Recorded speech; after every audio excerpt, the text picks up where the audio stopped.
Bien, pues buenas noches a todos. Nos da muchísimo gusto recibirlos en esta iniciativa que ha surgido desde CONFE y desde las organizaciones civiles que forman parte de una red nacional que está integrada por 114 organizaciones en todo el país y que formamos una gran familia y que ahora, frente a toda la contingencia y toda la crisis que deriva de este virus llamado COVID, ¿no? Y que nos ha puesto a todos muy alertas, pero también muy activos, trabajando por lo que es sin duda la misión de todas las organizaciones, de las familias, que es trabajar por y con las personas con discapacidad intelectual.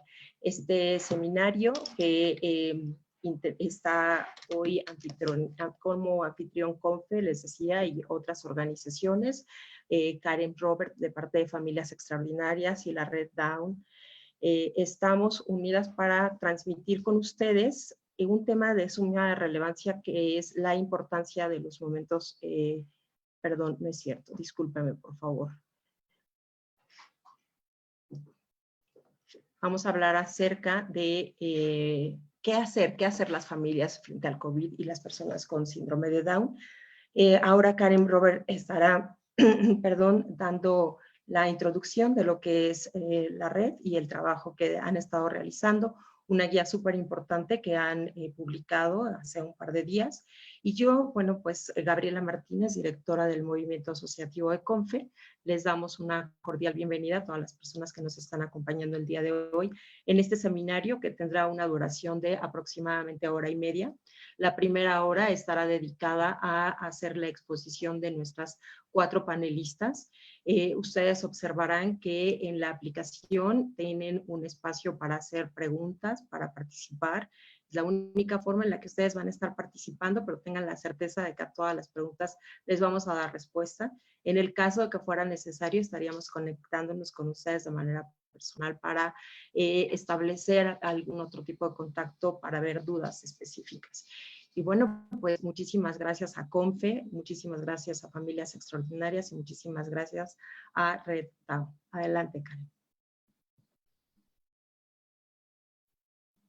Gracias, Gaby. Y una vez más, gracias a todos los que se unieron a este gran esfuerzo que encabeza CONFE en esta contingencia, un esfuerzo que llegó para quedarse y estar más cerca unos de otros, todas las organizaciones. Hoy estamos muy emocionados de poder contar con Red Down, que son un grupo de especialistas que trabajan a favor de las personas con discapacidad intelectual, síndrome de Down, y que de verdad han hecho una gran labor por varios años. Están también por toda la República y estamos muy emocionados de poder presentar a Lidia Gómez Puentes, Paula Vidal Roja, Claudia Olivares y Ana Gaby de León, pero le voy a ceder la palabra a Lidia Gómez Puentes, que es la presidenta de Red Down, que aunque está físicamente en Quintana Roo, bueno, encabeza todos estos esfuerzos en la República y que muchos de ustedes se han visto beneficiados por la labor que hace RedConfe. Entonces, bienvenidos, Lidia, te cedo la palabra.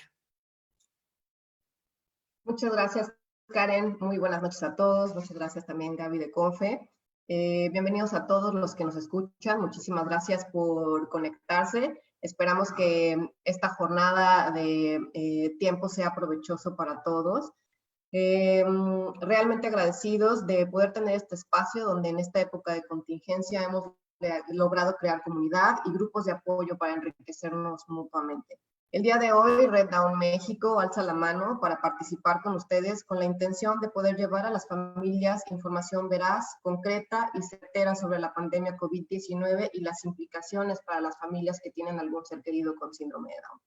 Para los que no nos conocen, y bueno, aunque hizo una breve introducción, sí me gustaría presentarnos brevemente. Red Down México es un grupo de profesionistas de diferentes disciplinas, médicos, psicólogos, terapeutas, con la misión de atender, capacitar y difundir la importancia de la salud física y el bienestar emocional para el desarrollo integral de la persona con síndrome de Down y sus familias. El día de hoy queremos detenernos en este tema emergente de la pandemia y vamos a tocar puntos muy particulares, sobre todo, que son los que nos llenan a veces de incertidumbre y que nos dejan con una zozobra de qué vamos a hacer, cómo estamos, qué cosas podemos aterrizar, cómo las vamos a adecuar, qué está pasando con nuestro ser querido con síndrome de Down dentro de las familias. Vamos a tocar temas de suma importancia. Tuvimos una muy buena respuesta cuando convocamos a las preguntas desde la semana pasada. Gracias a sus preguntas vamos a poder darle rumbo a esta sesión durante la noche. Esperamos que todas las preguntas que recibimos sean contestadas y si no, como bien dijo Gaby, vamos a tener espacio al final para poder irlas dando salida una por una. Entonces, vamos a arrancar la charla hablando un poquito sobre información actualizada. Queremos darles a conocer generalidades muy puntuales, no vamos a entrar en tanto detalle, pero sí es importante que tengamos como un panorama actual en dónde estamos, cómo vamos, en qué momento de la pandemia nos encontramos. También queremos darles a conocer las iniciativas que han tenido otros países y que han compartido con nosotros desde la parte profesional de casos con COVID-19 y su relación con el síndrome de Down, que todavía es poco lo que sabemos, pero bueno, finalmente, dadas las noticias que muchos deben de estar enterados del día de hoy, hay 2 fallecimientos reportados de personas con síndrome de Down, es importante que todos estemos enterados. Esto también finalmente, como se ha mencionado, no es con ninguna intención de crear un pánico, es simplemente de estar informados y de ser conscientes y de tener un poquito más de certeza de cómo debemos de nosotros reaccionar y hasta dónde tenemos que involucrarnos y de qué manera y dónde está nuestra responsabilidad como familia y como profesionales y como organizaciones de la sociedad civil. Entonces, otro punto que vamos a arrancar durante la noche, que vamos a dedicar un tiempo en particular, va a ser hablar un poquito sobre la relevancia y la prevalencia que hay en cuanto a las cardiopatías en la población con síndrome de Down. Sabemos que muchas de las dudas que recibimos fueron en torno a esto. Es una de las cuestiones que crea mucha incertidumbre en muchas familias, porque bueno, sabemos que la prevalencia de cardiopatías en la población con síndrome de Down es arriba del 50%, entonces es un tema que sí merece que le dediquemos un tiempo especial y pues bueno, para eso contamos con nuestra experta, con la doctora Paola, que en un momento se las voy a presentar. Y pues bueno, también decidimos incluir dentro de la agenda del día de hoy información específica sobre la salud emocional en las familias durante la cuarentena y cómo la salud emocional de la familia puede afectar directamente en la salud física del resto de los integrantes de la familia.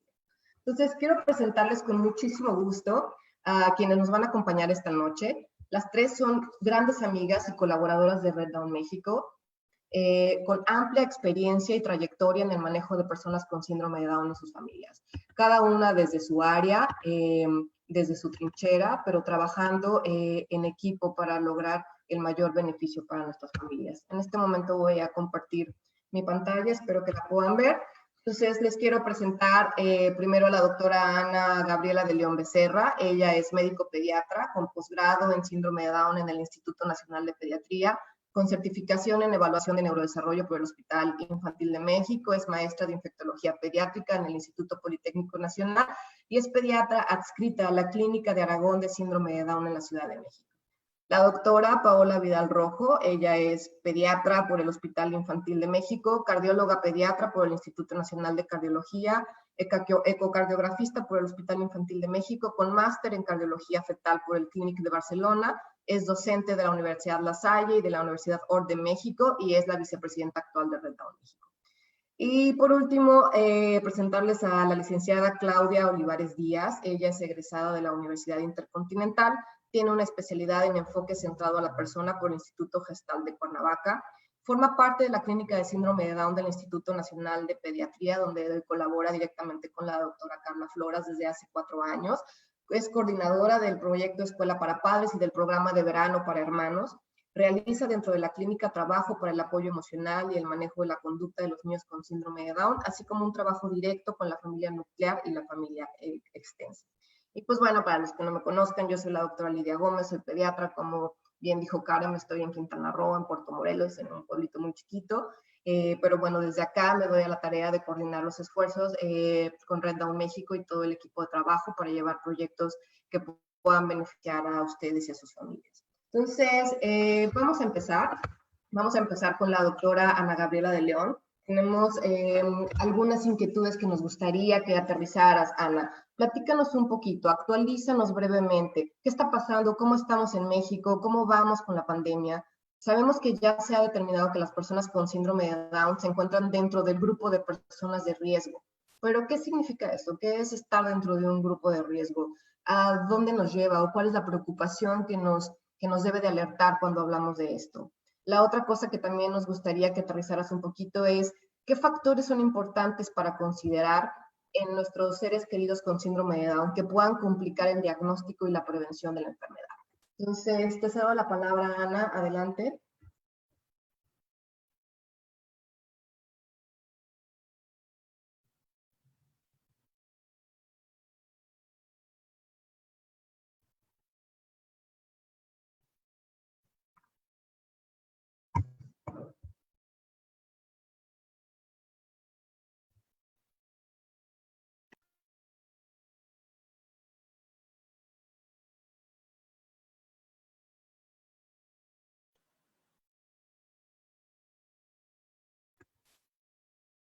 Ana, no sé si tu micrófono está abierto, no te escuchamos.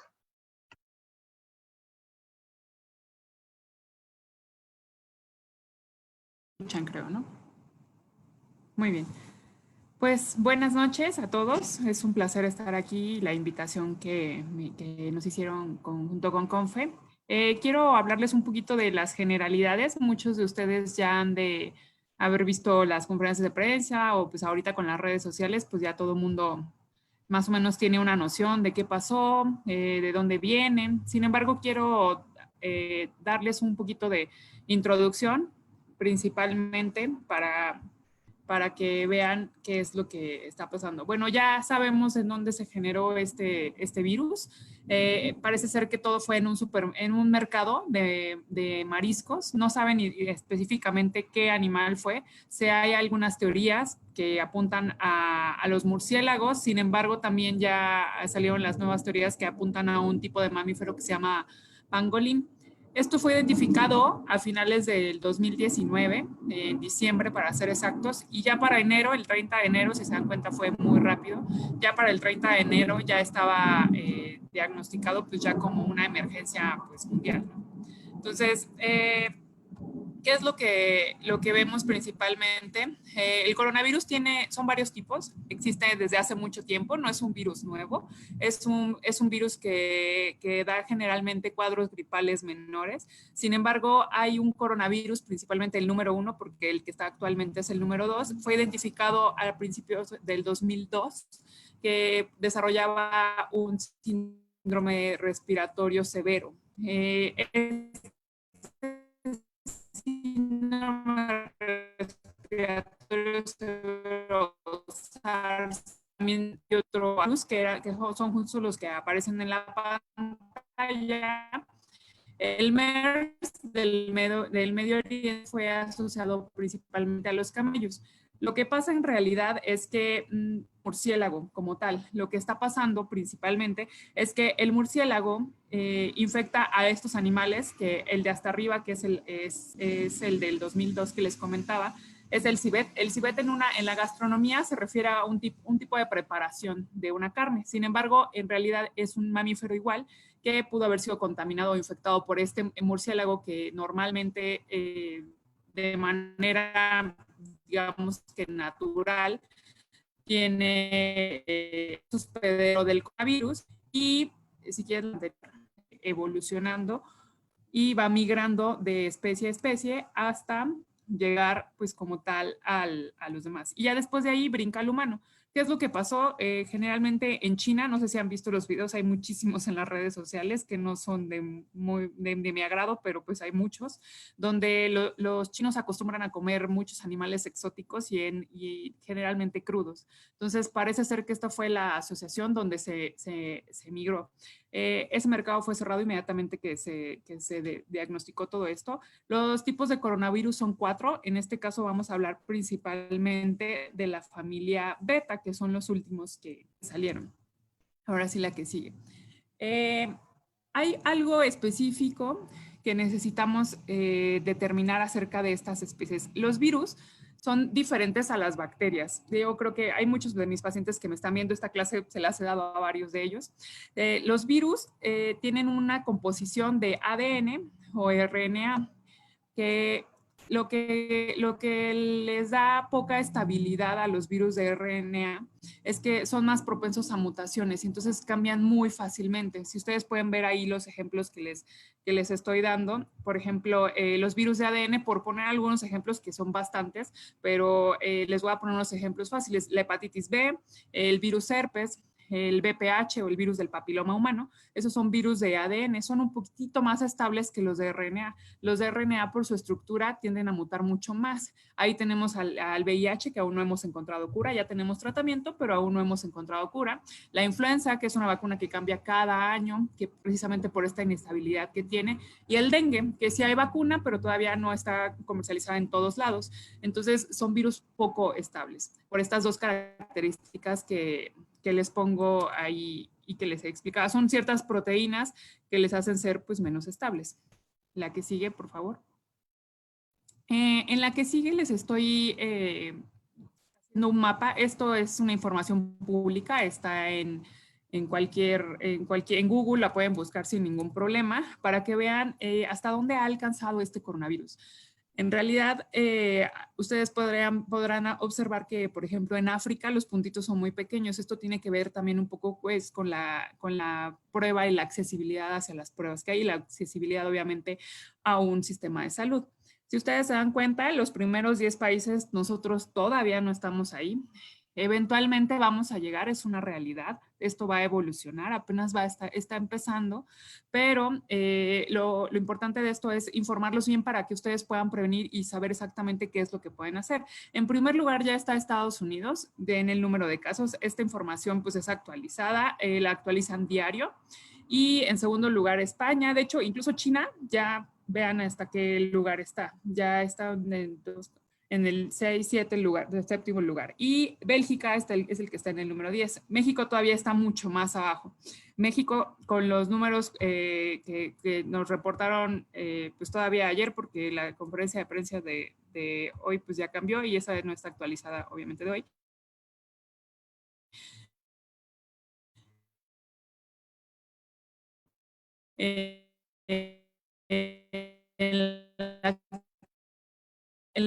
La siguiente diapositiva, pues tenemos los 5.000 de Europa, cuántas defunciones, cuántos han sido recuperados, cuántos han sido diagnosticados, se va actualizando conforme ese tipo y es una página muy, muy, muy amigable.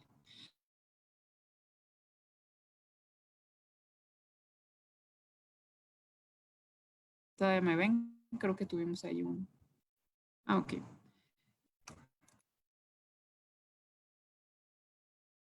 Muy bien. Entonces, como les comentaba, tenemos, ahora ya vamos a entrar un poco más en cuanto a los síntomas específicos del coronavirus. Ya lo saben, se los han repetido todas las noches en la conferencia de prensa. Sin embargo, les voy a compartir un poco de lo que nosotros llamamos la definición operacional y qué es lo que llevamos a cabo en el hospital. Actualmente yo estoy en el triage respiratorio. Esto significa que en los hospitales públicos, en los que no son centro COVID, se hace un triage respiratorio. Un triage es para clasificar qué personas cumplen una definición operacional de coronavirus. De cajón tiene que traer por lo menos 2 de los siguientes, que son los que tienen justo las estrellitas. Dolor de cabeza, fiebre o tos. Cualquiera de esos 3, si cumplen 2, encima, bueno, aparte, tendrían que tener alguno de los otros, ya sea diarrea, dolor de garganta, secreción nasal, fatiga, dolor muscular, y la grave, que sería dificultad para respirar. Entonces, con 2 de los que tengan estrellitas y por lo menos 1 de los demás ya cumplen una definición operacional. ¿De qué depende que se hospitalicen o no? Pues desde la sintomatología. La mayoría de las veces, si no necesitan oxígeno, por lo menos en los niños, se dan de alta con manejo ambulatorio. El manejo ambulatorio ya depende específicamente pues, de qué síntomas le encontramos. Para hacer un triage respiratorio, nosotros como médicos nos ponemos gorro, gogles, careta, cubrebocas, una bata impermeable, botas impermeables también, doble capa de guantes, porque obviamente revisas al paciente y ya pasas a la computadora o a hacer las notas, te quitas ese par de guantes, higienizas tus manos con alcohol y empiezas a hacer todo, ¿no?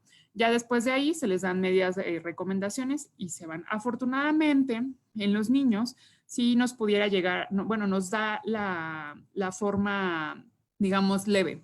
La forma leve es la que está en la mayoría de los niños. Sin embargo, hay algunas condiciones que sí nos pudieran llegar a, pues, complicar ciertas situaciones. ¿Cómo se transmite? Si quieren, la que sigue. ¿Cómo se transmite? Pues mis pacientitos de la clínica, y seguramente se compartió mucho por redes sociales.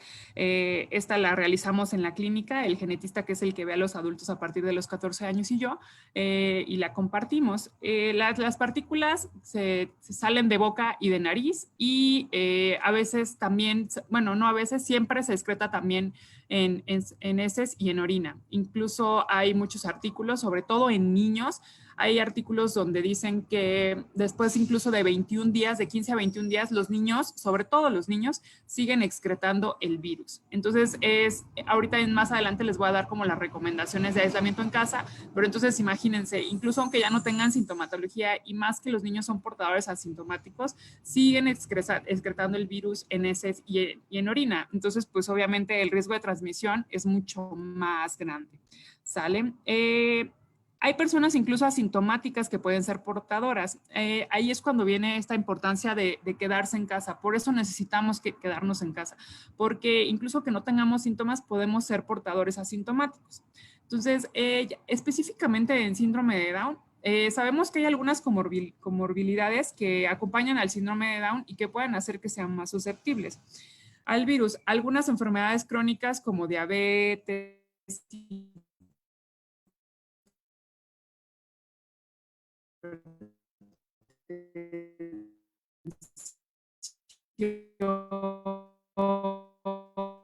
la leucemia o algún tipo de tratamiento son las que pueden tener un poquito más de riesgo que una persona sana. Quiero aquí pues establecer que con enfermedades crónicas me refiero a que estén en un seguimiento de tratamiento médico y farmacológico actualmente. Hasta el momento, si son personas que fueron prematuras o que tuvieron una cirugía cuando eran recién nacidos y ahorita ya tiene 12 años, pues obviamente el riesgo baja. Me refiero a pacientes que tengan hipertensión arterial pulmonar, que sigan en tratamiento. Esos pacientes son los que sí tienen todavía mayor riesgo. Entonces, obviamente el caso se tiene que individualizar, pero si tienen una enfermedad crónica activa en tratamiento farmacológico o médico, la mayoría de ellos son parte de la población vulnerable. Y aquí era lo que les comentaba. Si por ejemplo, tienen un familiar o un hijo con síndrome de Down y es una persona sana, independientemente de todo, no tuvo cardiopatía, nunca se ha hospitalizado, es una persona sana, ¿por qué tenemos que aislarlo de todos modos? Si él es una persona sana, no corre riesgo. En realidad hay que pensar en comunidad.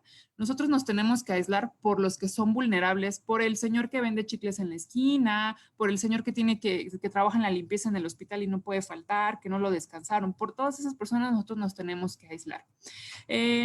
Los niños, que son personas sanas y son portadores asintomáticos y pueden transmitir la enfermedad aunque no tengan ni un solo síntoma, y más por esta excreción en las heces y las orinas que les mencionaba, por eso es importante que se aíslen para proteger a toda esta población que está expuesta. Por ejemplo, no sé si algunos de ustedes han ido al supermercado recientemente. Actualmente ya está prohibido el ingreso por niños. Está estrictamente prohibido, no ingresa ningún niño. De hecho, no es recomendable sacarlos. ¿Por qué? Es muy difícil que los niños, y más si tienen algún tipo de discapacidad, eviten tocar las superficies comunes. Ya, de hecho, hay una imagen muy conocida ahorita ya en las redes sociales que está el niño, o sea, la mamá está súper protegida con guantes, cubreboca y todo, y el niño está chupando el lugar donde empujamos el carrito del supermercado. Entonces es muy importante que no lleven a los niños al supermercado supermercado y tenemos que ser conscientes también en esta parte. Si tienen algún tipo de discapacidad, es mucho más difícil el controlar que no estén tocando superficies. Entonces se vuelve una cadena de contagio. Las personas que trabajan en el supermercado pueden incluso llevar ese mismo virus a su casa. Es que el virus puede permanecer en superficies hasta 9 días. Depende de la superficie, pero 9 días es muchísimo tiempo. Esa es la principal razón de por qué estamos todos en nuestras casas y no tenemos que salir a ningún lado, por el tiempo de permanencia que está. Por eso se recomienda también lavar todas las cosas de común. Entonces, estricto. Situaciones que a veces no se pueden respetar. A veces es muy difícil y hay personas que dependen de lo que ganan día a día. Entonces es muy difícil que permanezca. Sin embargo, hay que llevar a la medida. Ya sabemos de algunos casos de personas con síndrome de Down que han fallecido.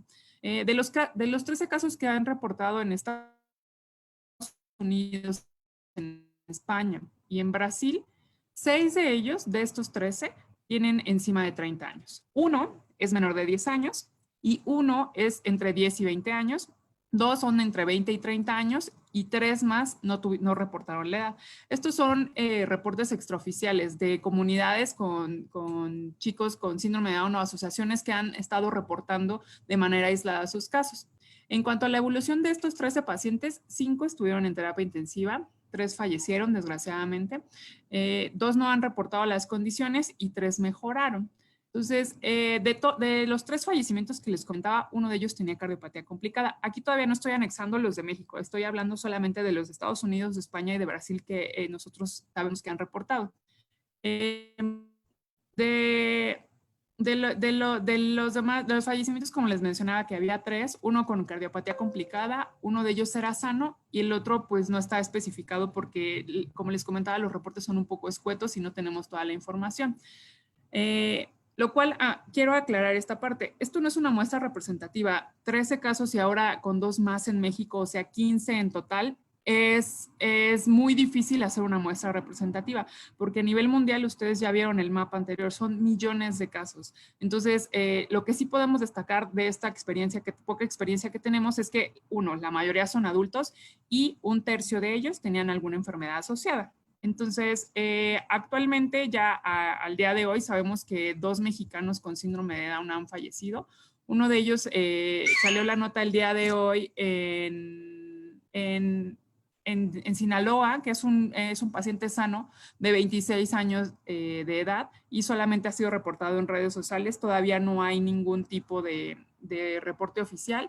Y el día de ayer, el que reportaron en la conferencia de prensa de un femenino de 2 años que tenía una cardiopatía.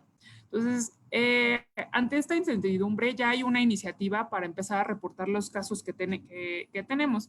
La Trisomy 21 Research Foundation ha iniciado un estudio multinacional que en breve les compartiremos la liga, donde se invita a todas las familias a notificar de algún caso con familiar con síndrome de Down y coronavirus, donde hay solamente que enviar nombre, le llenan un pequeño cuestionario, hay que enviar el país, una dirección de correo electrónico donde puedan localizarlos y el teléfono del médico tratante, que también es importante porque ellos se comunican directamente con ellos.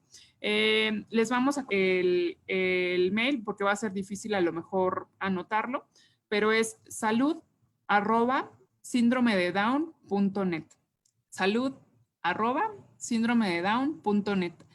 Esta iniciativa recién se implementó a finales de marzo y es una iniciativa para empezar a recabar toda la información específica y hacer estudios pues representativos y veamos cómo es que nos afecta esta enfermedad. Recuerden que esta es una enfermedad nueva, todavía no sabemos, no podemos ver el futuro, solamente tenemos la experiencia que hay en otros países, tanto en personas sanas con síndrome de Down o sin síndrome de Down, todos ellos no tenemos tanta experiencia, por eso es importante, si ustedes conocen un caso, pues tratar de reportarla, es una iniciativa española.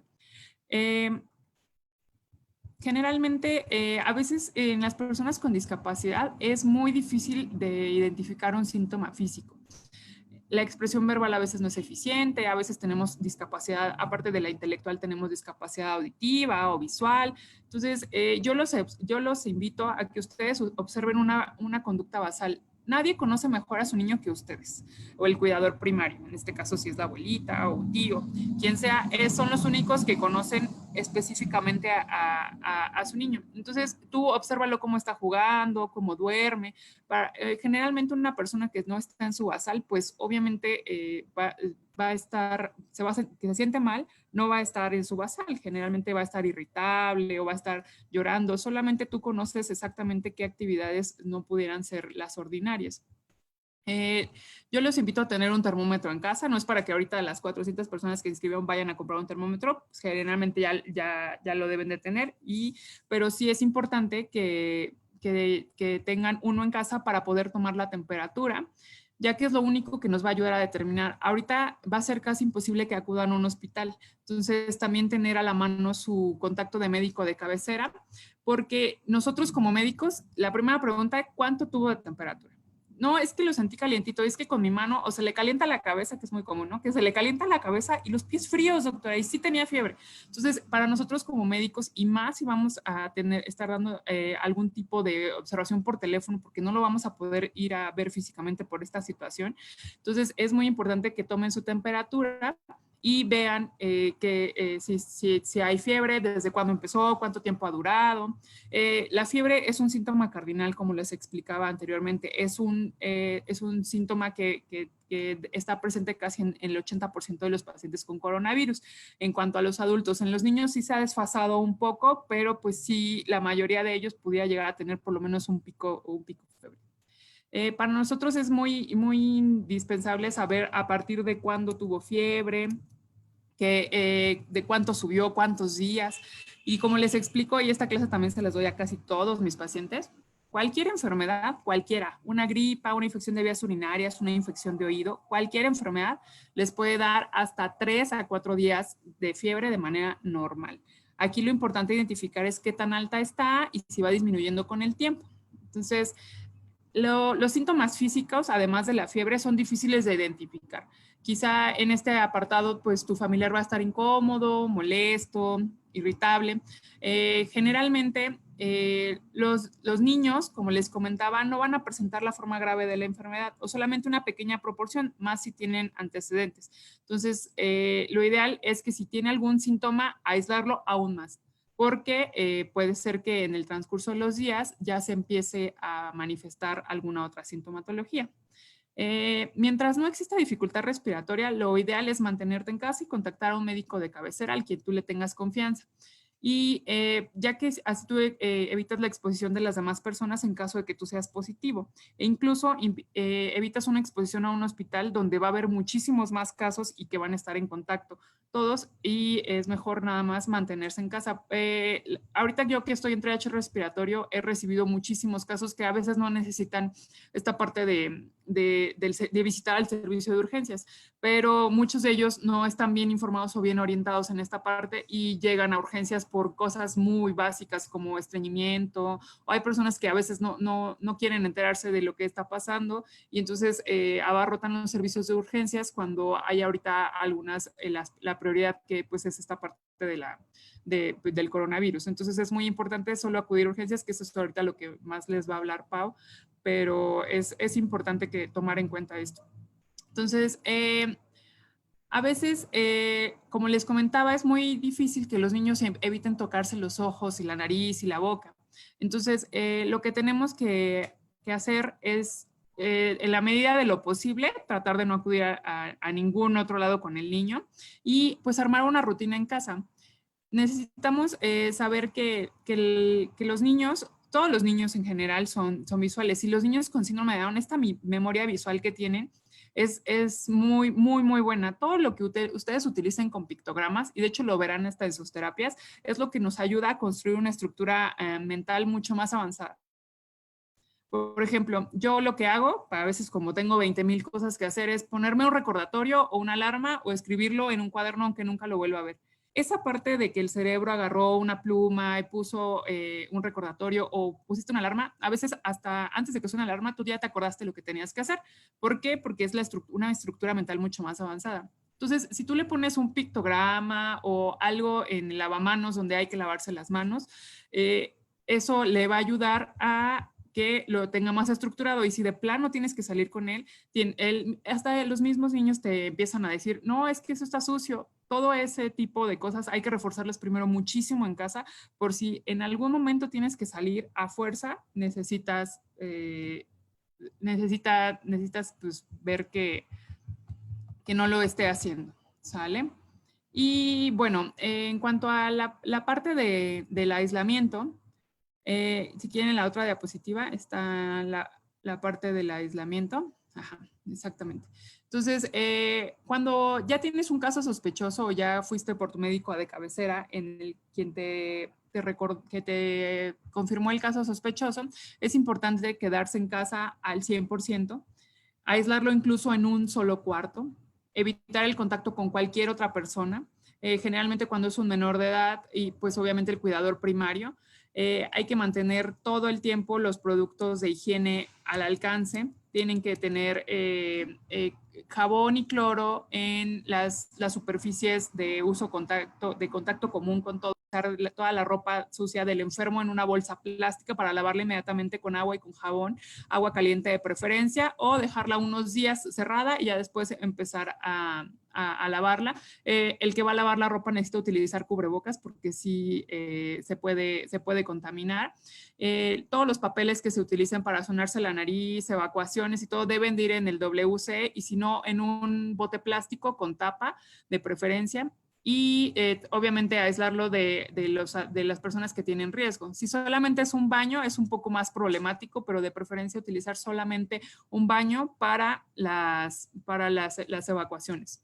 ¿Sale? Lavado de manos con agua y con jabón a conciencia. Lo que más los va a salvar es el agua y el jabón. No se preocupen si no encuentran la Lysol, si ya en los supermercados ya está agotado todo eso. Agua y jabón es lo principal y lo único que va a hacer la diferencia en esta parte.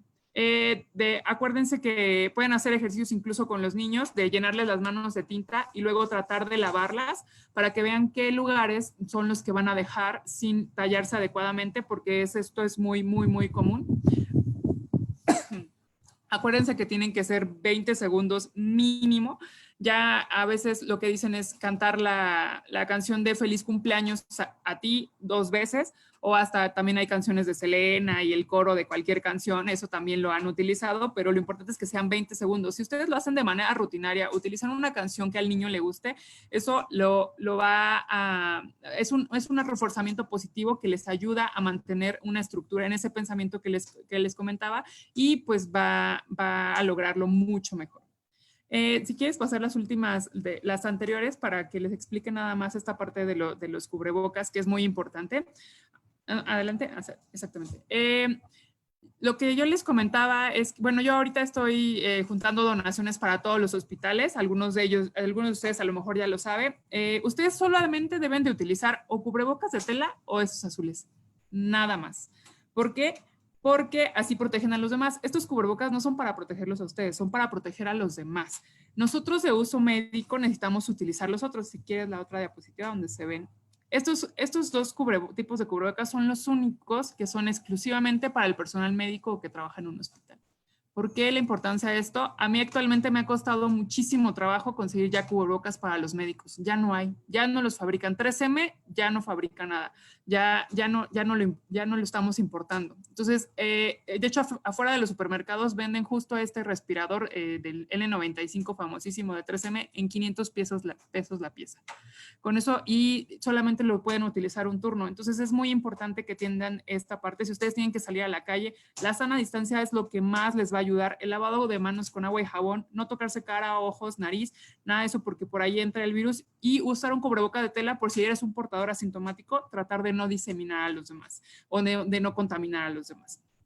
¿Sale? Y bueno, y la otra parte, esta es la dilución de cloro recomendada por la CDC para la desinfección, sobre todo de áreas. No es necesario que traigan un atomizador de cloro todo el tiempo.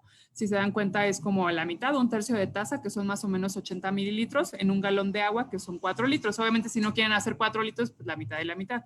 2 litros de agua, 40 mililitros de cloro, y así pueden irlo haciendo para utilizarlo en desinfección de áreas en común. ¿Okay? Y bueno, esa... Ajá. Muy Sí. bien, Ana, pues muchísimas gracias. Creo que finalmente con tu intervención podemos como aterrizar 3 puntos claves tratando de llegar o de adaptar esta información a las familias que nos conciernen. Es uno, considerar las enfermedades crónicas asociadas de nuestros niños, que finalmente eso es lo que les da el riesgo más elevado a nuestra población.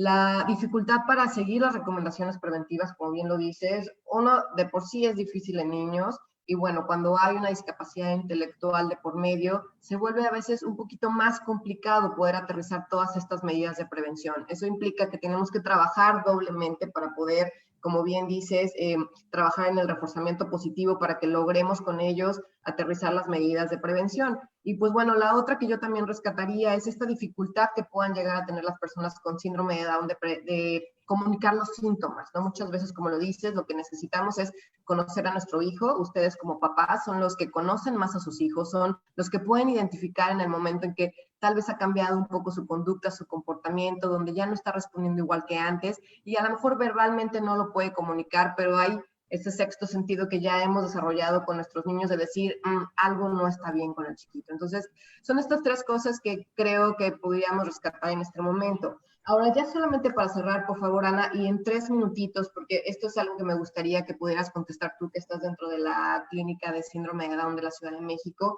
Algo que les ha preocupado mucho a las familias es ¿qué vamos a hacer con el seguimiento médico? Sabemos que las consultas del Instituto Nacional de Pediatría se cerraron, que la consulta externa de la clínica se cerró, muchos pacientes se les cancelaron sus citas de seguimiento que tenían programadas. ¿Cómo lo tienen ustedes considerado? ¿Qué va a pasar? ¿Estas consultas se van a retomar cuándo? ¿En qué momento? ¿Cuál es la preocupación que deberían de tener las familias? ¿O en qué momento podemos como empezar a hablar un poquito más de esto? Para dejarle entonces ya después la palabra a la doctora Pau y vamos a hablar un poquito de la cuestión de las cardiopatías, pero por favor nada más cierra con un poquito de esa información para que las familias que puedan ser derechohabientes de tu clínica o que les quede como la duda en cuanto al seguimiento médico, cómo va a ser o qué fue lo que pasó, cómo lo están manejando ustedes en la clínica actualmente. Nosotros la clínica está cerrada, como les comentaba, yo estoy solo en triage respiratorio, no veo pacientes con síndrome de Down en la clínica, solamente estamos haciendo lo esencial. Lo esencial es algo que no pueda suspender, surtiendo medicamentos, haciendo recetas de medicamentos controlados también, todo lo que es estudios de laboratorio, interconsultas con el ortopedista o con algún seguimiento que tenían de manera anual, eso está suspendido y hasta nuevo aviso. Ya saben que las recomendaciones federales han ido cambiando conforme pasa el tiempo. La verdad es que nosotros solo estamos agendando a partir de junio y pues obviamente vamos a tener una saturación del servicio. Sin embargo, todo lo que no sea esencial, eso no lo estamos haciendo. Nada de estudios de laboratorio. Por el momento el laboratorio no está trabajando actualmente. Específicamente estamos surtiendo medicamentos para epilepsia, para asma, para enfermedades del corazón. En caso de ser posible, pues no acudir al hospital y comprarlos por su cuenta, o si tienen que acudir al hospital, pues ni modo, tomando todas las precauciones que les había comentado. Y pues no pasa nada si postergamos las citas unos meses. No importa la cita, que sea la cita que hayan estado esperando todo este tiempo. Actualmente contagiarse sí es un riesgo y no debemos exponernos para nada, y sobre todo personas vulnerables que acudan a un hospital no está recomendado para nada. Entonces, afortunadamente ya hay muchos terapeutas que están dando seguimiento en línea. Nosotros en la clínica, al final de la diapositiva, si quieren, en la otra diapositiva viene el teléfono de la clínica, obviamente para los pacientes que tenemos el expediente, y estamos ahí trabajando en nuestro horario habitual solamente, y si necesitan hablar conmigo alguna duda en particular, me dejan su duda y yo me comunico después con ellos, sobre todo los pacientes de la clínica. Eso es lo que estamos haciendo ahorita por ellos. Afortunadamente tenemos buena difusión de todas las medidas y al parecer hasta ahorita son muy pocos los que me han llamado para algunas dudas y solamente algunos pacientes que pedí que se pesaran, algunos desnutridos que estaba yo en seguimiento, pero pues siempre esto pues va a pasar eventualmente y pues es momentáneo, no tenemos que caer en pánico con algunas citas. Perfecto, muy bien. Pues muchísimas gracias, Ana. Hay algunas preguntas en el chat, las vamos a dejar para el final. Vamos a dar entrada a nuestro siguiente punto de la presentación. La parte de cardiología sí ha sido una de las que ha generado más incertidumbre y más dudas con las familias. Preguntas de mi niña tiene una cardiopatía, ya está operada, no está operada, toma tratamiento. Pareciera que esto nos está generando mucha incertidumbre y mucha duda con respecto a la cardiopatía como factor de riesgo para desarrollar COVID y que se pueda complicar. Entonces, Pau, por favor, sí te pediría que nos hables un poquito desde tu área. Sabemos que el seguimiento médico para muchas familias del área cardiológica es muy importante. ¿Qué es lo que debe preocuparnos? ¿Qué no? Enfocándonos en el corazón, dirnos qué puede ayudarnos a entender la diferencia entre lo importante a diferencia de lo urgente. ¿Cuáles son las situaciones cuando tenemos a un chiquito con alguna cardiopatía, que son las situaciones que deben de alertarnos y alarmarnos cuando hablamos específicamente de algo del corazón? Muchas gracias, Lidia. Bueno, yo creo que quiero primero hacer una aclaración y creo que esta aclaración es: todo es importante. Si se trata de nuestros hijos, todo es importante. Que si le dolió el cabello, que si no se peinó bien, que si le fue mal en la escuela, todo es importante. Lo que vamos a hacer es la distinción de qué es lo urgente, como bien dices, y la otra es entender cómo es que los pacientes se ponen mal. Ese es el riesgo principal. Evidentemente lo que está aquí, o sea, esta es una imagen que se alcanza a ver de la fisiopatología, es decir, cómo el virus hace daño. Si se ve, está la bolita del virus y tiene unas patitas, que son unas glicoproteínas, o así les llamamos nosotros, que se pegan a esas cosas verdes, que son unos receptores que están en pulmón y en corazón. Son receptores que todo adulto que haya tomado alguna vez losartán, telmisartán, captopril, enalapril, este tipo de medicamentos que ayudan a la presión, a donde llegan y se pegan y a donde actúan principalmente es en ese tipo de receptores, sobre todo el telmisartán y estas, ¿no? Entonces, lo que hace es, por eso decimos que al hipertenso le va peor, porque se pega justamente a esos receptores.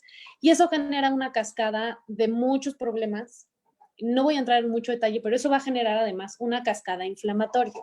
Entonces, en el momento que se pega en el pulmón, en esa zona, empieza a generar una cascada de problemas inmunológicos o de problemas como se pudieran decir que exageramos un poco en la inmunidad, perdón, y entonces eso le pega al corazón, ¿no? También hay un porcentaje de receptores que están en el corazón y entonces ahí llega y el virus le pega directamente también al corazón, además de afectarse por la cascada inmunológica. Y entonces, ¿qué sucede? El problema de todo esto es que se empieza a convertir en un no puedo respirar, aún no me llega nada de oxígeno, aún mi corazón está fallando y entonces me pongo grave.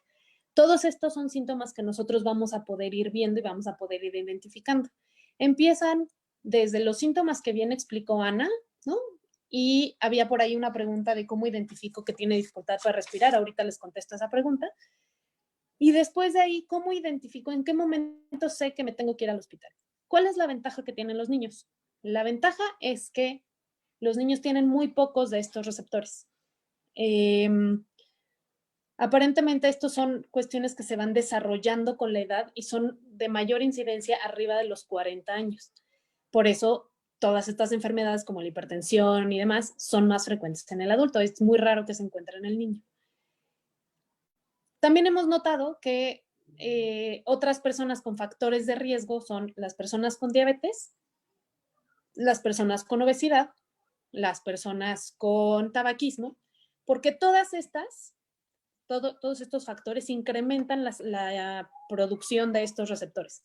Por eso son los que les va mal.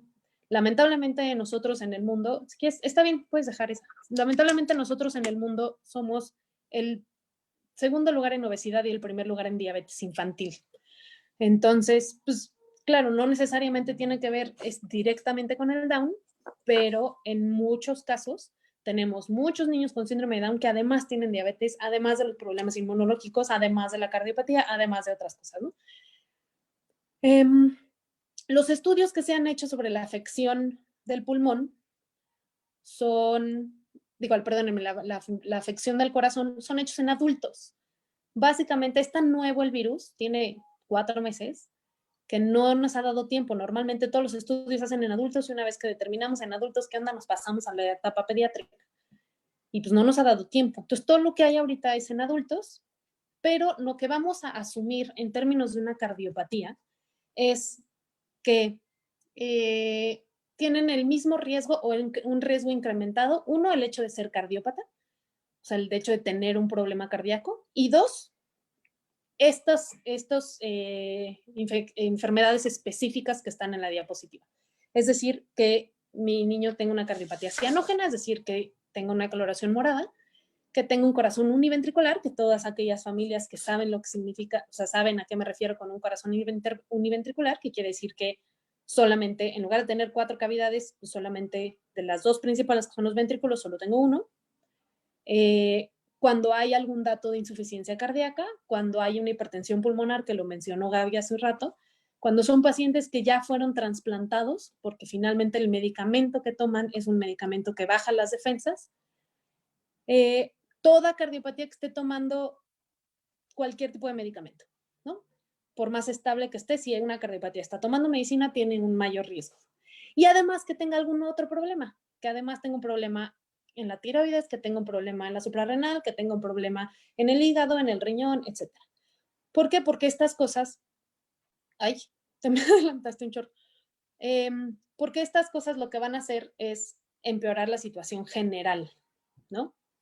Ahí está, perfecto. Entonces, ¿qué es lo que sucede con estas personas? Lo que vamos a nosotros considerar es, a ver, si mi niño ya tiene una cardiopatía, ya se curó, ya la operaron, me dijeron que ya lo habían dado de alta, ya no toma medicamentos, ya no nada, pudiéramos decir que está fuera de riesgo. Sin embargo, puede tener otras cosas a su alrededor, entre ellas el simple hecho de tener síndrome de Down o tener un problema en la tiroides, por ejemplo. Habrá otros en donde la cirugía haya sido relativamente reciente y todavía está en vigilancia, entonces todavía lo vamos a considerar con cardiopatía, etc. Entonces, lo más sano ante la falta de conocimiento, ante la falta de información que hay sobre el virus y los pocos estudios que hay es, si mi niño tiene o tuvo una cardiopatía, lo voy a considerar de alto riesgo. Ahora, ¿cómo me doy cuenta de que tiene dificultad para respirar? Uno, porque, como bien dijo Ana, nadie conoce a sus hijos mejor que los papás. Entonces, ¿qué pasa? Empiezan a respirar más rápido y más profundo. Esas son las primeras cosas que se empiezan a notar. Las narinas, es decir, esta parte de la nariz como que se infla, se amplía, nosotros le llamamos aleteo nasal, pero es una cosa como que se expande, ¿no? Se marcan las costillas al respirar, nosotros le llamamos tiraje intercostal, empieza a hundirse, no sé si me ven porque yo solo veo a Lidia, pero si me alcanzan a ver, se hunde aquí arriba, por la parte de arriba del esternón, de parte de la baja del cuello, y empezamos también a ver cómo se hunde un poquito entre el tórax y el abdomen. Otra, como podrán ver aquí, se ve la flecha, y entonces se ve cómo van empeorando los síntomas. Cuando al respirar tienen mucha dificultad, se quejan. No se quejan llorando, se quejan como que cada respiración genera un ruidito, ¿no? Ya después empiezan a poner moraditos de los labios, de las manos, de los piecitos, sobre todo de las uñas, etc. Después empezamos a notar que empieza a disminuir mucho su conciencia, empiezan a quedarse como dormidos, como que los ojos se les van, lo ven como que se desmaya, pero no, a eso nos referimos con somnoliento, y finalmente pueden caer en la inconsciencia.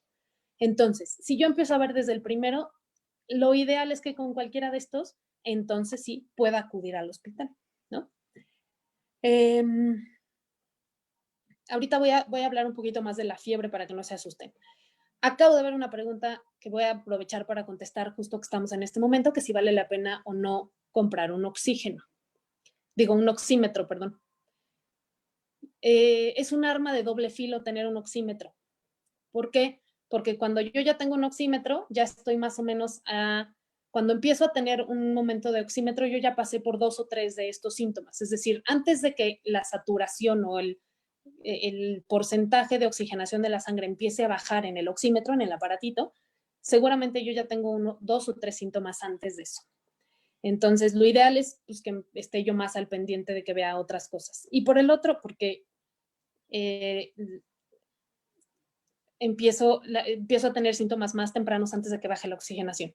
Y por otro lado, el hecho de también estar saturados y estar metidos todo el día en casa va empezando a generar paranoias. Entonces yo veo tantita cosa y le pongo el oxímetro, veo otra y le pongo el oxímetro. Y entonces empezamos a hacer un círculo vicioso de que a cada 10 minutos le estoy poniendo el oxímetro al chavito. ¿Se puede?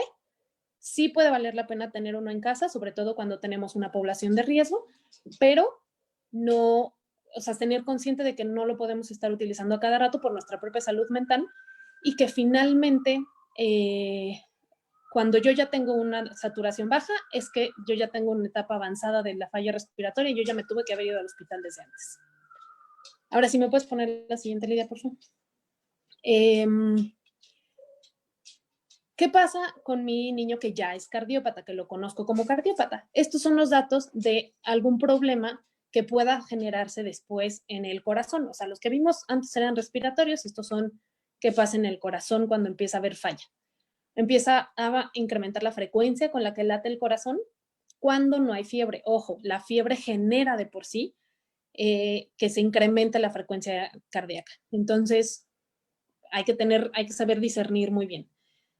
Pero ustedes le ponen la mano en el pecho a su chiquillo y entonces logramos detectar cómo el corazón se acelera. Cuando vemos que de forma en algunas horas o en un tiempo relativamente rápido se empieza a cansar al comer o se cansa más que sus hermanos o más que otros niños y se cansa más de lo normal, cosas que no se cansaba anteriormente. Después empiezan a sudar sin causa aparente, todavía estas etapas son etapas en donde puede haber una falla cardíaca pero está estable. Y entonces, si notamos alguna de estas, podemos pedir una ayuda especializada. Ya cuando vemos palidez, que se pone moradito, que empieza a tener dificultad para respirar, que ya lo vimos, o que se ve medio somnoliento, se desmaya o queda inconsciente, en ese momento ya estamos demasiado tarde y hay que correr al hospital. Esto quiere decir que las primeras 3 casillas tenemos que estar como muy al pendiente y tener, como lo comentó también Ana, tener a la mano el teléfono del médico de cabecera para saber si tengo que salir o no tengo que salir, ¿no? ¿Por cuáles otras razones habría que ir al hospital? La siguiente, porfa. Las otras razones por las cuales hay que ir al hospital es porque tengo otros problemas que no necesariamente son respiratorios. Es decir, tenemos que recordar que a los niños, menos del 0.5% de los niños en general en la población global, están teniendo afecciones graves por coronavirus. La gran mayoría o son portadores asintomáticos o tienen síntomas leves. Esto significa que la gran mayoría de las veces que estén contagiados por el SARS-CoV-2, pues la cepa del coronavirus específica, la gran mayoría no va a pasar de una gripa. Nuestros niños con síndrome de Down tienen relativamente un alto riesgo. Sin embargo, pues todavía no hay reportes en donde veamos un gran número de niños con síndrome de Down. Ya teniendo 2 fallecimientos en México, tenemos que tener muchísimo más cuidado.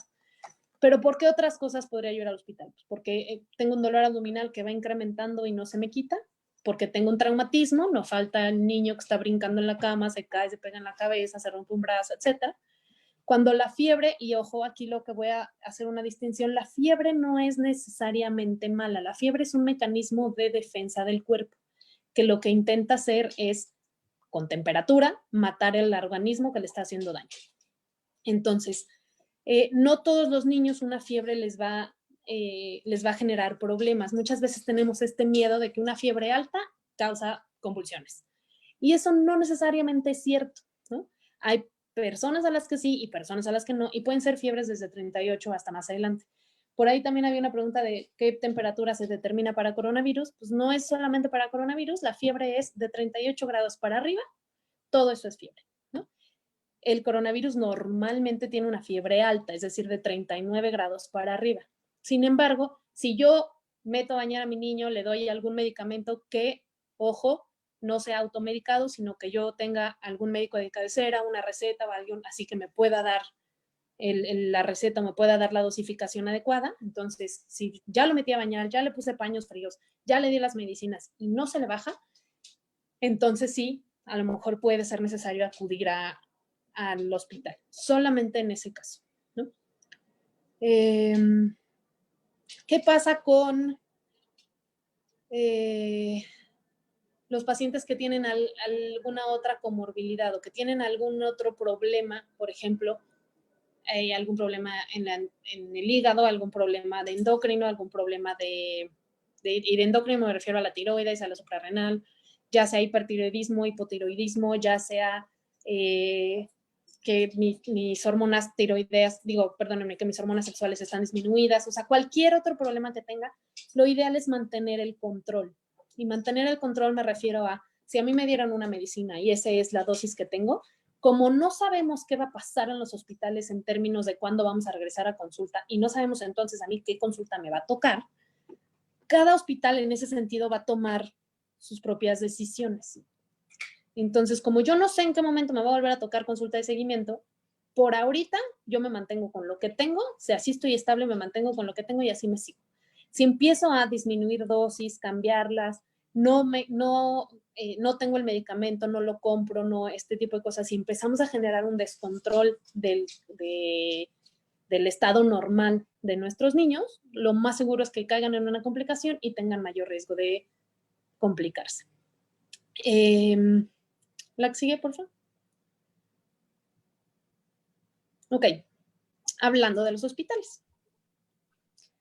Antes de que te arranques con ese tema, nada más, ¿podrías aclarar, porque creo que puede generar un poquito de confusión, que sí es importante considerar el tipo de cardiopatía que tenga nuestro niño, porque finalmente eso puede pues, determinar la baja saturación, la presencia de cianosis, finalmente no significa que la cianosis, en algunos niños con cierto tipo de cardiopatías, pues bueno, hay la presencia de cianosis, de por sí tienen una saturación baja. Entonces, como individualizar mucho esto para que no se quede la idea de que una saturación baja per se significa un estado de alerta cuando sabemos que de fondo puede haber una cardiopatía que no la esté condicionando. Okay. Te pido un favor, ¿te puedes regresar a la diapositiva donde están los tipos de cardiopatía? Justo para aclarar esto, sí. Ahí. Justo para aclarar esto, están las cardiopatías cianógenas. Y entonces, en estos son el tipo de cardiopatías, digamos, que tiene mayor riesgo de generar complicación. Estén estables o no. Es decir, porque vi por ahí algunas preguntas que me dice que tiene hipertensión pulmonar controlada. Mientras tenga tratamiento o mientras se siga en vigilancia, se va a considerar de alto riesgo. ¿Por qué? Porque no sabemos exactamente qué es lo que sucede con los receptores una vez que nosotros disminuimos la presión pulmonar o retiramos un medicamento, porque nunca hemos tomado biopsias pues, de los niños para medir los receptores, no habíamos tenido la necesidad y todavía el virus es muy nuevo como para saberlo. Entonces, a la falta de estudios, vamos a asumir todos de que mientras yo tenga alguno de estos o un antecedente de estos, entonces tengo mayor riesgo. ¿Qué pasa? Como bien explicabas, con la cianosis o la coloración morada de la piel, porque hay cardiopatías que de por sí son cianógenas.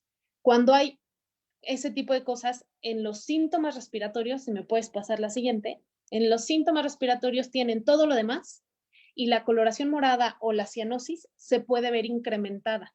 A veces puede ser difícil detectarlo, pero sobre todo cuando hay cianosis importantes, pero sí a veces se logra ver cuando tiene una cierta coloración y con la dificultad respiratoria se hace peor, ¿no? Se hace más oscura. Y eso puede denotar algún tipo de alarma. Ahora, vuelvo a lo mismo. La coloración, si se fijan, está como en el quinto espacio, 1, 2, 3, no, en el sexto espacio, ¿no? Es decir, ya es un síntoma avanzado de dificultad respiratoria, lo que quiere decir que yo primero, independientemente del tipo de cardiopatía, ya sea cianógena o no, es decir, ya sea que vive con el color morado o no, antes de eso yo ya noté muchos otros datos de dificultad respiratoria que me tienen que hacer sospechar que algo no está bien, ¿no?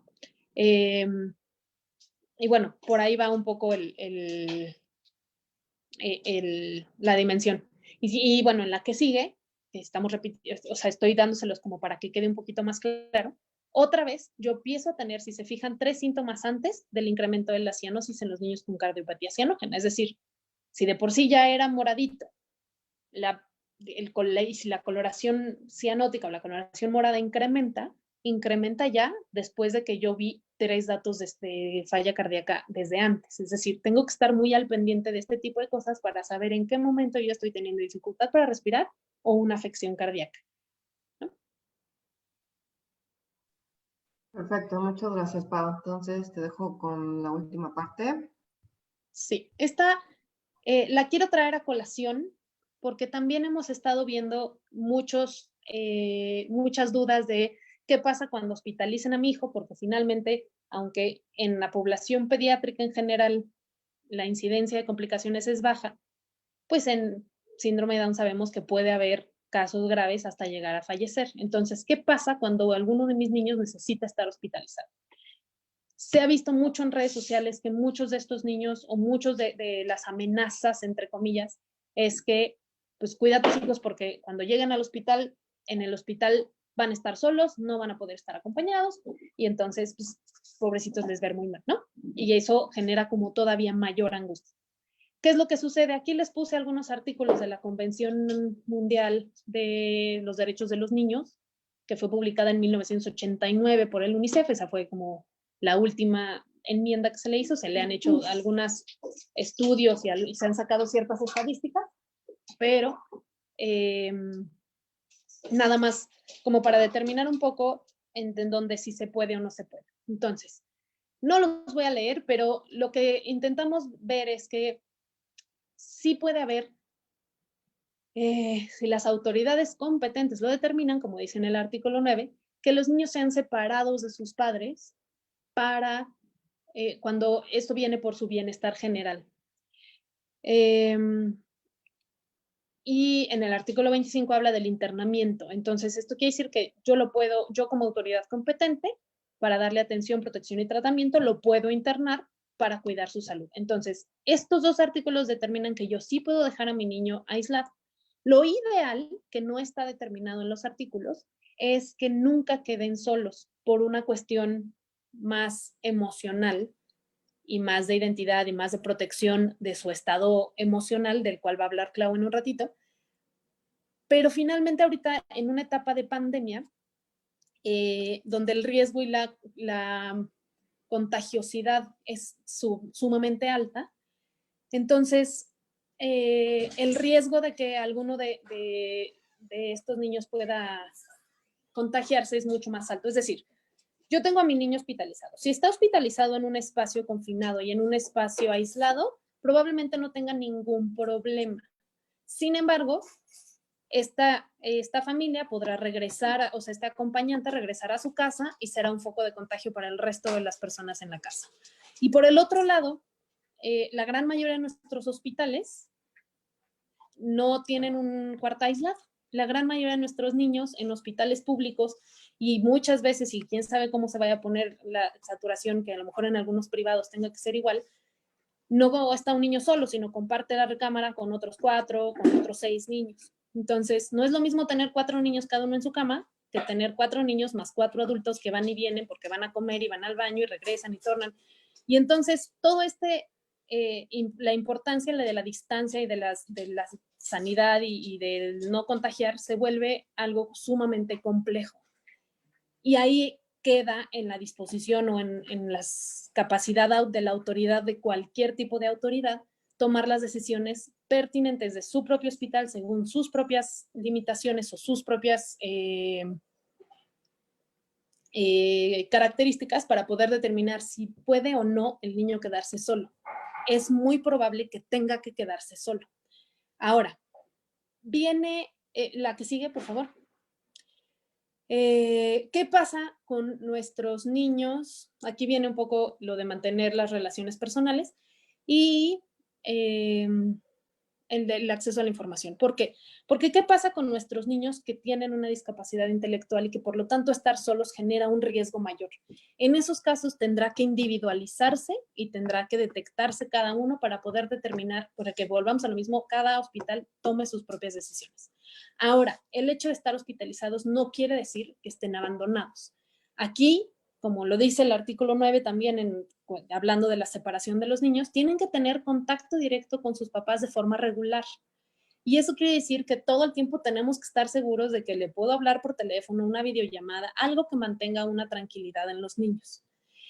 Y tiene que tener acceso a la información, entender por qué está internado, por qué no está con sus papás, por qué. Y entonces aquí tenemos que hacer una labor aún mayor, que sobre todo el personal de salud, pues, que vaya más allá de solamente tener al pobre chiquillo en una cama de hospital. No podemos definir si sí va a estar solo o no, va a depender de cada hospital, nada más lo retomo como para que quede claro, pero finalmente tenemos que entender que esto tiene que ver un poco por el interés superior del niño, ¿no? Y pues creo que nada más.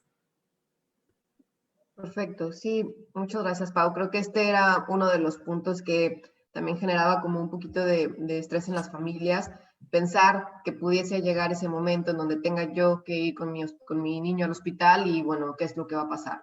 Hay algunas preguntas donde nos hablan de que si los papás tienen que estar yendo y viniendo todos los días, salir y entrar de casa, sobre las medidas de cuidado, sobre todo con los niños con alguna cardiopatía. Finalmente, pues bueno, sabemos que estas medidas son generales para todos, o sea, las mismas medidas de prevención, de cuidado, de limpieza, de desinfección, pues bueno, va a aplicar para las familias que tengan algún chiquito con alguna cardiopatía o no. Entonces, Sí. nos preguntan sobre adultos, Pau. Pareciera que nos hemos centrado mucho en los niños pequeños. Nada más si nos puedes hacer un breve comentario de 2 minutos. ¿Qué pasa con los adultos que tienen cardiopatía o que tuvieron antecedentes de la cardiopatía? ¿Se quitó el riesgo? ¿Sigue el riesgo? ¿Cómo debemos de actuar ante esa situación? Ok, voy a contestar primero la segunda, la de la cardiopatía. Los estudios están hechos en adultos y en adultos sanos, no en adultos con síndrome de Down, pero la dinámica es la misma. Mientras yo haya tenido un antecedente o tenga una cardiopatía, voy a asumir que es de alto riesgo. Sobre todo porque si soy adulto, el número de receptores que tengo en donde se pega el virus para generar mayor daño seguramente va a ser mayor, ¿no? Entonces, pues evidentemente el riesgo va a ser mayor. Y esto es tomando información empírica, no existen estudios que nos determinen si esto es cierto o no. Sin embargo, pues vamos a asumir que si yo tengo una cardiopatía o tuve una cardiopatía, soy de alto riesgo. Si tengo síndrome de Down, soy de alto riesgo. Si además tengo otro problema, sobre todo pulmonar, en adultos el tabaquismo, en los niños, y alguna vez lo platicaba con un inmunólogo, el asma no controlado, o en adultos asma no controlado. El asma controlado aparentemente no es tan de alto riesgo, pero lo vamos a considerar como que por lo menos es un antecedente. Todo este tipo de cosas en donde ya hay afección cardíaca o afección pulmonar previa son de mayor riesgo. Y si además con la edad voy incrementando la edad y voy incrementando mis receptores, pues mi riesgo va a ser aún mayor. Y eso es algo que tenemos que tener muy en claro. Las cosas, todos estamos tomándolo como inferencias de la información que tenemos a la mano, ¿no? Y justamente para esto, tratar de contestar la segunda pregunta, que es la de qué onda con las medidas de higiene en el cubrebocas, es un poco retomar lo que dijo Ana. Si además yo tengo un país en donde el 57% casi de la economía es informal y viven al día, pues es un poco utópico pedirle a toda la población que se quede en casa, ¿no? Y entonces muchas papás tienen que salir y regresar, ir y venir. Mientras se tomen estas medidas de precaución, de higiene, de me lavo las manos, me coloco el cubrebocas, etcétera, vamos a empezar a tener, o sea, podemos disminuir mucho el riesgo de contagio. ¿Qué pasa también cuando alguien ya está expuesto en casa, alguien ya está enfermo en casa? Si todos los demás tienen que salir, todos los demás se tienen que ir. Y volvemos a lo mismo, tendremos que individualizar el caso, porque además no nada más es una cuestión médica, te viene una cuestión social, en donde si yo no tengo quien cuide a mi niño, yo estoy enfermo, pero no tengo quien cuide a mis hijos, pues ¿qué hago? ¿No? O sea, ¿dónde lo dejo? ¿Qué hago con él? ¿Para dónde lo muevo? Etcétera. Si tengo afortunadamente a alguien a quien yo pueda evitar tener en contacto, estaría ideal. El riesgo es que de todas formas, ante un periodo de incubación del virus de 3 a 10 días, o sea, es decir, puede ser en 3 días y puede ser en 2 semanas, que yo tengo el virus y no me doy cuenta y puedo andar contagiando a todo el mundo. Y entonces yo ya, papá, traigo el virus, estoy enfermo, y mando a mi hijo con los abuelitos. Y entonces mi hijo, que es portador asintomático, puede llevarle el virus a mis abuelitos. ¿Me explico? Entonces, ahí lo que hay que hacer es mantener medidas de protección. El cubrebocas es muy controversial porque además hay información por todos lados. El cubrebocas sirve, uno, para el personal de salud que está en contacto directo para que tenga un nivel de protección y por eso se usan tipos de cubrebocas especiales, que ya lo mencionó Ana. Y dos, es para que lo que yo me pongo no evite el contagio. Eso quiere decir que si yo ando en la calle, lo ideal es traer la boca tapada. Uno, porque si soy portador asintomático, no contagio a los demás. Y dos, porque disminuye de cierta manera, aunque no al 100%, la posibilidad de que alguien me contagie a mí. Para eso también necesito mantener mi distancia de 1,5 metros, por lo menos de 1,5 metros a 3 metros entre una persona y otra. Y eso incluye hacer filas en el banco, en el súper, en el mercado, en todo este tipo de cosas que son cuestiones que se tienen que seguir haciendo. Si yo mantengo mis manos limpias, mi distancia, y es controversial, pero no le hace daño a nadie traer un cubrebocas de tela, entonces podemos ayudar a disminuir el contagio, ¿no? Y en los casos de si me tengo o no que quedar en mi casa con mi hijo si estoy enfermo, pues habría que valorar el caso individual y sobre todo saber si tengo o no posibilidades de moverlo y que no ponga en riesgo yo a una tercera o cuarta persona. Perfecto, muchísimas gracias, Pau. Agradecemos enormemente tu participación. Aquí hay muchas preguntas, esas te las vamos a pasar en individual porque son casos muy particulares. Solamente me gustaría recordarles algo a todas las familias que nos ven. Hay que recordar que el simple hecho de tener síndrome de Down no significa o se traduce que las personas que con síndrome de Down son más enfermizas. Porque pareciera que a veces nos queda como esa idea, ¿no? De que, bueno, entonces el síndrome de Down per se significa que mi hijo va a ser más enfermizo que el resto de la población. La realidad es que no. La realidad es que la mayoría de las personas con síndrome de Down, que no tienen ninguna otra comorbilidad asociada, es igual de saludable que el resto de la población. Y eso nos toca ver a nosotros como pediatras que damos el seguimiento de las familias con síndrome de Down, que muchas veces las mamás nos dicen, mi hijo con síndrome de Down es mucho más saludable que el hermanito que no tiene síndrome de Down. El que se me enferma cada rato es el otro. Entonces, creo que finalmente es importante que aclaremos esto, porque si no, sí pareciera que estamos ante un escenario catastrófico y angustioso de pensar, híjole, pues no, ¿qué vamos a hacer? O sea, sí, como bien dicen, identificar a los grupos de riesgo, saber que las comorbilidades en personas con o sin síndrome de Down son las que los ponen en un grupo más vulnerable, pero que si nuestro hijo tiene síndrome de Down, pero independientemente del síndrome de Down no tiene ninguna comorbilidad asociada, que tiene un estado de salud adecuado, que por antecedentes no hemos tenido mayor complicación desde el punto de vista de cómo reacciona él ante las infecciones, pues bueno, finalmente está dentro del grupo de riesgo como cualquier otro que no tenemos como esas comorbilidades. Aquí lo que nos debe de brincar o lo que nos debe de llamar la atención es que tenemos que identificar y recordar que, bueno, las comorbilidades, las cardiopatías y lo que va asociado al síndrome de Down es lo que está dando el riesgo más elevado para esta población. Bueno, pues ya para terminar, y porque se nos ha ido el tiempo muy rápido, quiero dejarlos con Claudia. Vamos a dejar un poquito esta parte médica por un momento, pero sabemos que finalmente el bienestar en general implica también tener este bienestar emocional. La salud física no solamente es cuerpo físico, tenemos que tener en consideración todo lo que va alrededor, y todo lo que va alrededor implica nuestra parte de bienestar emocional. Entonces, Clau, muchísimas gracias por estar aquí con nosotros. Sabemos que tú ya tienes una trayectoria importante trabajando en la clínica de síndrome de Down del INP, trabajando con familias, trabajando directamente con los chiquitos. Algo que nos ha consternado también un poquito es esto de la sana distancia, ¿no? Pídele a un chiquito con síndrome de Down que no toque, que no bese, que no abrace. Finalmente, para cualquier niño es como decir, ¿qué está pasando, no? ¿Cómo podemos aterrizar todas estas medidas de prevención, de la sana distancia, con nuestros niños con síndrome de Down de una forma que, bueno, que no haya estas implicaciones también emocionales más adelante? Háblanos un poquito qué es salud emocional, por qué es importante que consideremos esa parte de nuestra familia y cómo es que esto puede implicar directamente con la salud física del resto de los integrantes de la familia. Adelante, Clau. Buenas noches, muchas gracias a todos.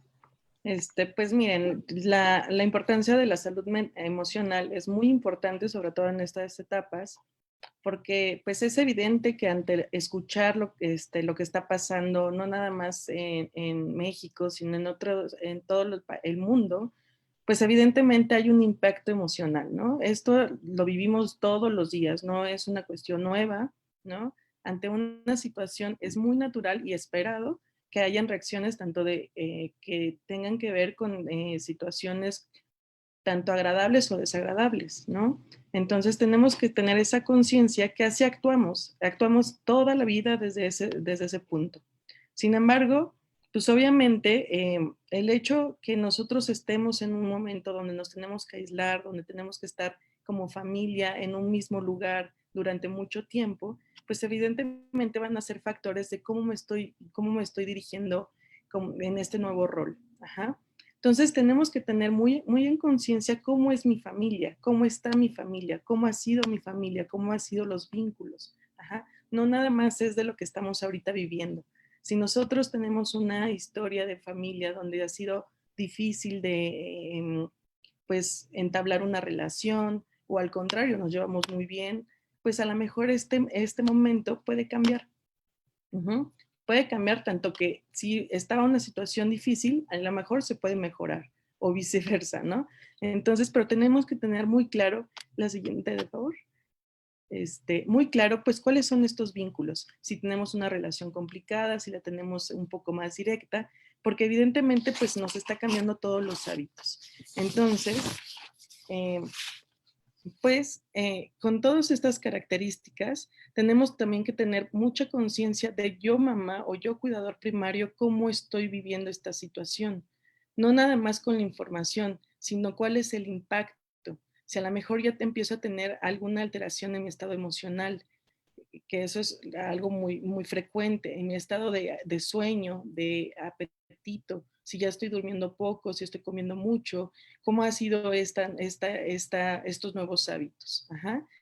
Cómo ha sido la convivencia familiar e inclusive, pues obviamente, cómo nos está afectando económicamente, porque no nada más es enterarnos de todos estos riesgos que estamos expuestos o estos cuidados que tenemos que tener, sino también nuestra economía, cómo nos está pegando a nuestra familia. Uh-huh. Y pues evidentemente, si toda esta situación nos está llegando como cuidadores primarios, pues evidentemente es algo que también nosotros podemos influir en nuestros hijos. Ajá, si yo estoy de malas o a lo mejor digo, no está pasando nada, pero mi conducta ha sido todo lo contrario, pues esto es como que podemos llegar a una situación pues que vamos a afectar a los demás de una forma a lo mejor no consciente o no con una intención, pero es evidente que pues nosotros lo vamos a trasladar a los demás. La siguiente, de favor. Para ello, pues aquí coloco como algunos puntos muy importantes y esenciales que tenemos que tener en cuenta cómo me siento yo mamá, yo cuidador, yo papá. Yo como adulto, cuáles son mis principales sentimientos, si estoy enojado, si estoy angustiado, si estoy triste, cómo me siento. Ajá. Y pues obviamente también identificar qué está detonando esa situación. Si yo estoy a lo mejor muy preocupado, pues a lo mejor tengo que averiguar de dónde está surgiendo esta situación. Si es por las noticias, si es por la información que estoy recibiendo. Ajá. Y una vez que esté asegurándome por dónde está esta parte, ese sentimiento, pues también generar alternativas de solución. Eso es muy importante, no nada más quedarnos con un sentimiento o inclusive negarlos, porque muchas veces lo que hacemos es negar, no pasa nada, todo está bien, vamos bien, pues seguro mañana. No, más bien es asumir lo que nos está pasando para poder encontrar alternativas de solución. Uh-huh. Y pues obviamente el siguiente paso es llevar el plan a cabo.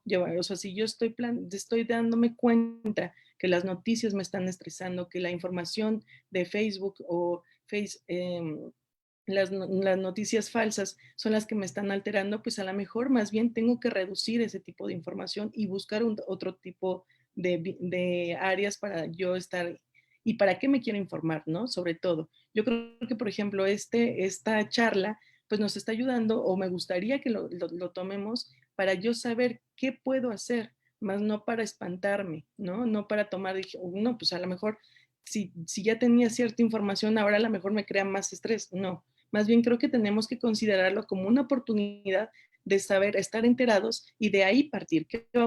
¿Cómo voy a hacer con mi familia? Y esto pasa también con los chavos, con los niños con síndrome de Down, con los jóvenes, con los adultos, con todos. No nada más es una situación de nosotros los cuidadores. Si mi hijo a lo mejor lo veo apático o a lo mejor lo veo más irritable, si lo veo ansioso, pues también tenemos que ayudarlo.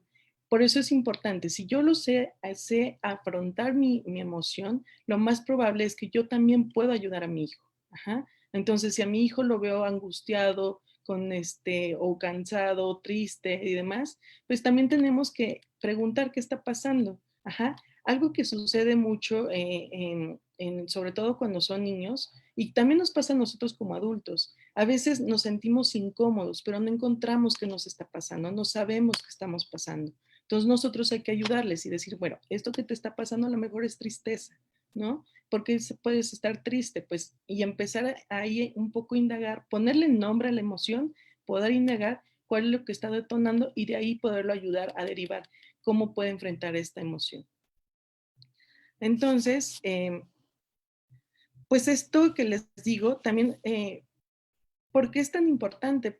Pues porque estamos en un momento en donde todos estamos en un lugar encerrados o tratamos de, si es posible, ¿no? No todas las familias tenemos esa posibilidad, pero pues evidentemente, si nosotros no estamos captando qué nos está sucediendo, pues las implicaciones pueden ser de un estrés muy grande.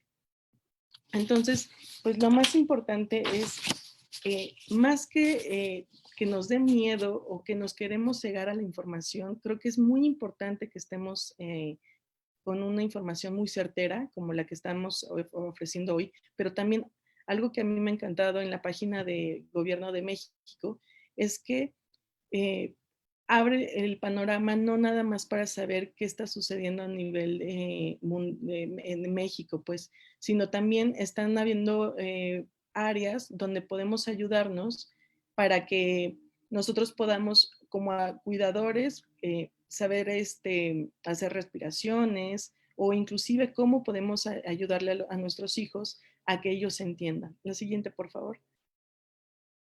Esta es una página que yo encontré que es muy importante que los chavos estén enterados de qué está pasando. Acuérdense, generalmente cuando tratamos de explicarles las cosas, a veces cuando es una forma solamente verbal, ellos no comprenden, no es tan fácil entenderlo. Entonces, pues tenemos que apoyarnos con pictogramas, con dibujos, con algo más físico. Entonces, este es un link que encontré en YouTube que está muy bien explicado qué es el coronavirus. Ajá. Y la intención que ellos sepan es que obviamente entiendan por qué tenemos que tener estos cuidados de salud. Ajá.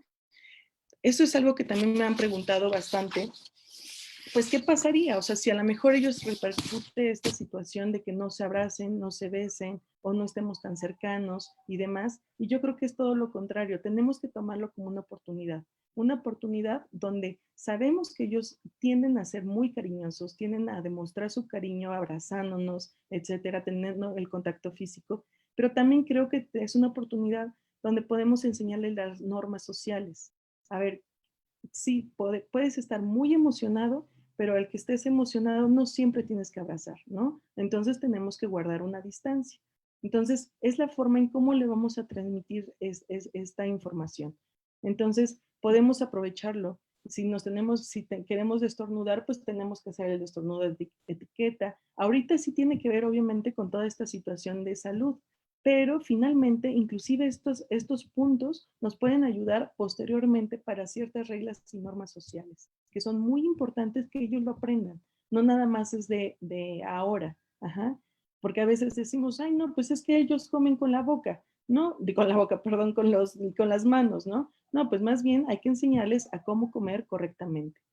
Obviamente, a esta diapositiva, lo que también quiero representar es la parte donde tenemos que tratar de hacer las actividades lo más estables posibles. A lo mejor no normales como lo solíamos hacer, pero sí estables. Tener horarios de cuándo nos vamos a despertar, a qué hora nos vamos a dormir, a qué hora vamos a comer. Es muy importante que ellos y nosotros mismos no despertamos y todo el día con pijama, sino más bien tenemos que cambiarnos, nos tenemos que bañar, nos tenemos que desayunar, etcétera. Tener una norma, un orden de cómo estamos haciendo nuestra dinámica familiar.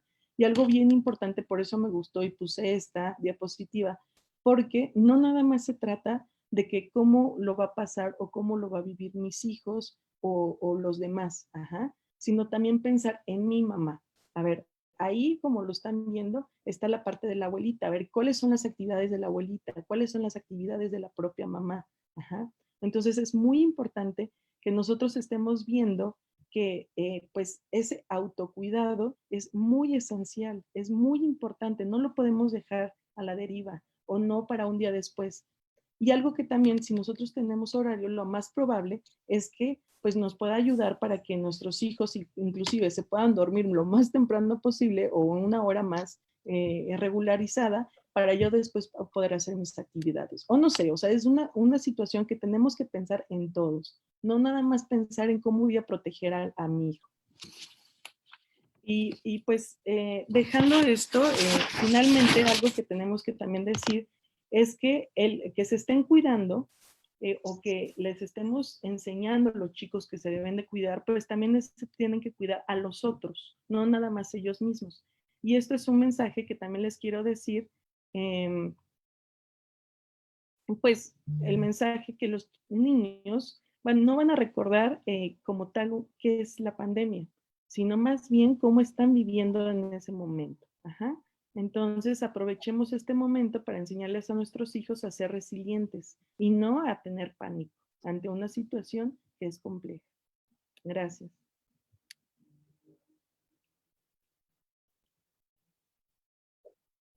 ¿Lidia? Muchísimas gracias, Clau. De verdad que creo que es súper importante todo lo que nos has dicho. Sabemos que la salud emocional y el cuidarnos nosotros como tutores, como cuidadores primarios, pues bueno, es lo que realmente también puede marcar la diferencia en las pautas a seguir con el resto de nuestra familia. Pues bueno, se nos está acabando el tiempo. De verdad que agradezco muchísimo a todos la permanencia en este espacio. Ojalá que haya sido de utilidad, que muchas de sus dudas hayan quedado contestadas. Sabemos que hay un gran número de preguntas. Nos comprometemos a darles respuesta a cada una de ellas. Ahorita no tendremos más tiempo para hacerlo en este momento, pero les dejamos aquí los datos de contacto de Red Down México.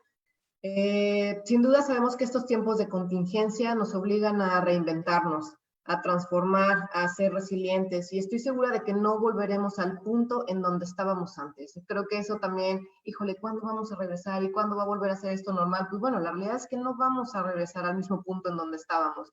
Finalmente comenzaremos en un punto diferente y eso para mí de verdad es algo esperanzador. De verdad que me llena de entusiasmo saber que tenemos una gran oportunidad de hacer las cosas de manera diferente, de crecer en comunidad, de caminar con mayor conciencia y de darle valor a lo que todos tenemos que aprender unos de otros.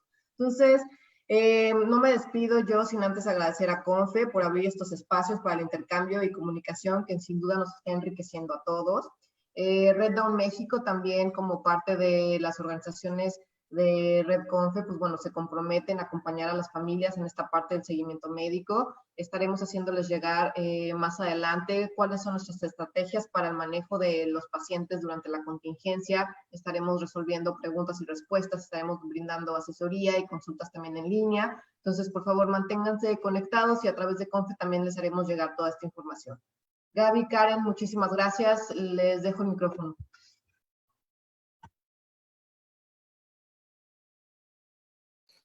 Gracias.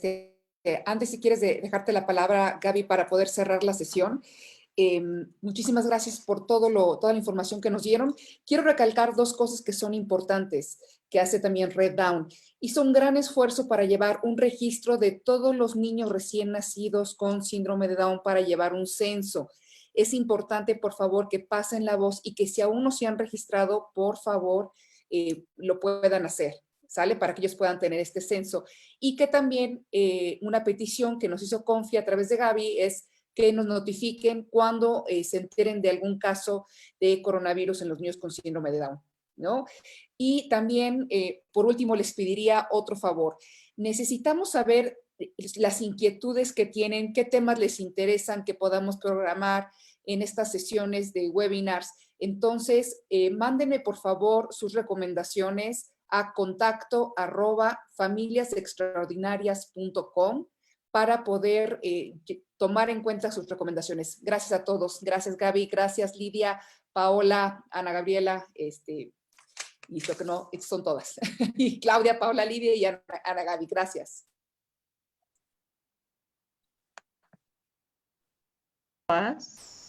Gracias a todas, muchísimas gracias a Red Down, a Familias Extraordinarias, a todas las personas que hoy nos acompañaron.